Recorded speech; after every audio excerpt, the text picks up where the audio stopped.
Hi, everybody. It's Monday, August 30th. Here's my timeline of what happened on the 28th.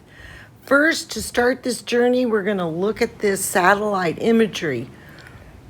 We have twin hurricanes, Nora being the one on the Pacific coast on the right, and Ida on the left.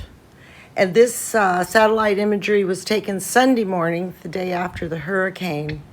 And it's going to explain a lot about what was going on. That was one system, and it's split in two. And normally when that happens, they dissipate. But Ida continued moving up and turned into a Category 4 hurricane.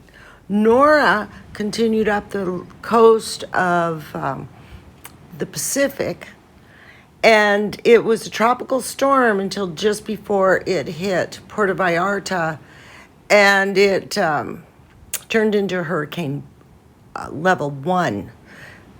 Winds about 85 miles an hour, and it was not super organized because it had just turned into a hurricane. So there was large, tails of it swirling around.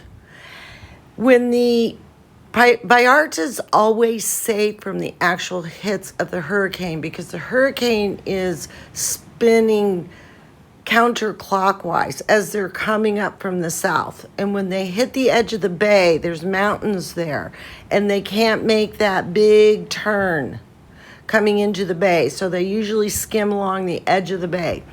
And in this timeline, as we go by, you're going to see that.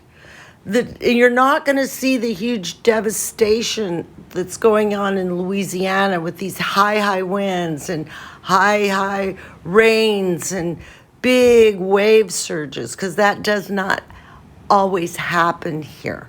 What we typically get as damage here would be if the hurricane sits outside the bay for a long period of time, a strong hurricane like a Hurricane 3, 4, 5, and it churns up the water and it creates high tide surges or tidal waves.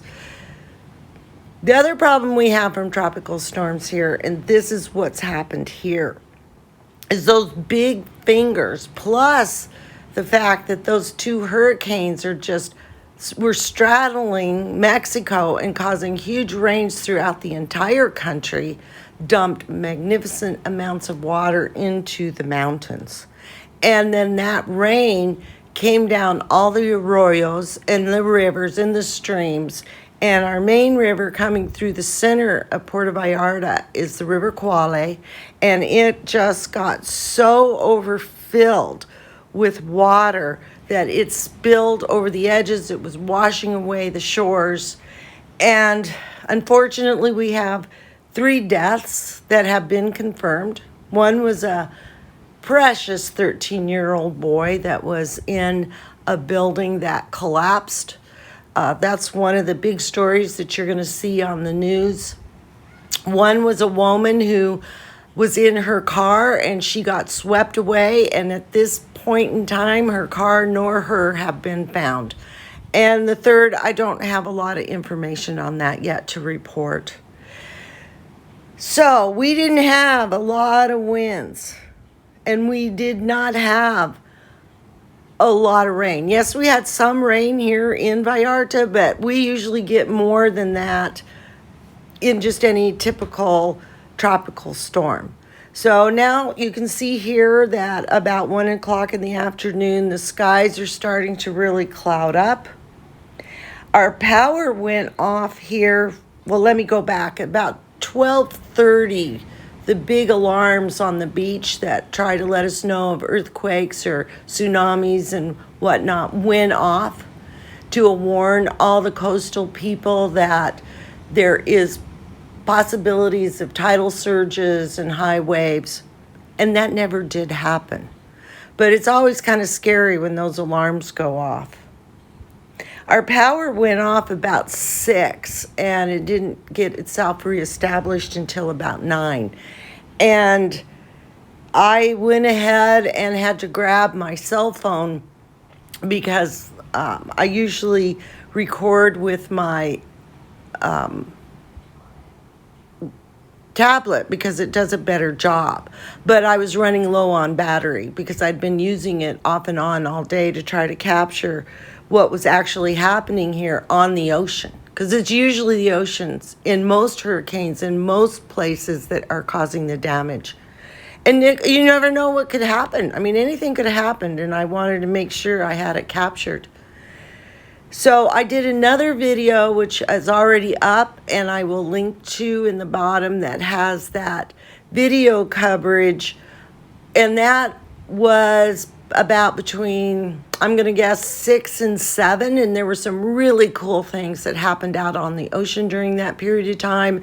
And I just uploaded that raw footage right from my phone. And it's pretty fun to watch. So as we're going to go on here, I'm going to just go through right till midnight, and you can just watch it. I don't know that I'm going to talk a lot more other than to just let you know some of the things that have been going on. There's lots of other coverage of the damage. I'm not going to do that. I didn't witness it. I'm not living in it. The people that are there are the ones that should do that. A lot of the smaller areas in town have been out of power since the afternoon of Saturday, and some are slowly getting restored. The small village here by Punta Negra Beach, which is El Nogalito, they were out of power for at least 24 hours. And we know that we lost the water treatment plant that supplies water for the majority of Vallarta.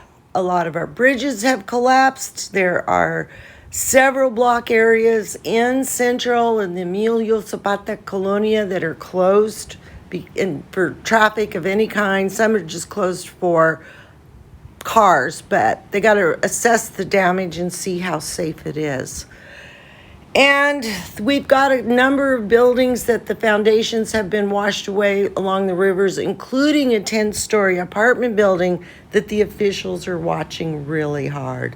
Look at all that rain coming down. That's the north side of the bay in the state of Nayarit. And right on the other side of those mountains is the Pacific Ocean. And so that half of the bay will get high winds and lots of rain. This is Punta Ramita area, the big Four Seasons hotels out there. Our side of the bay, which is not that far, is, look how calm those waves were. They got a little worse during the night, but I do have some footage of that at midnight to show you. It wasn't so bad. So anyway, I hope you enjoy this, and I'll keep you posted.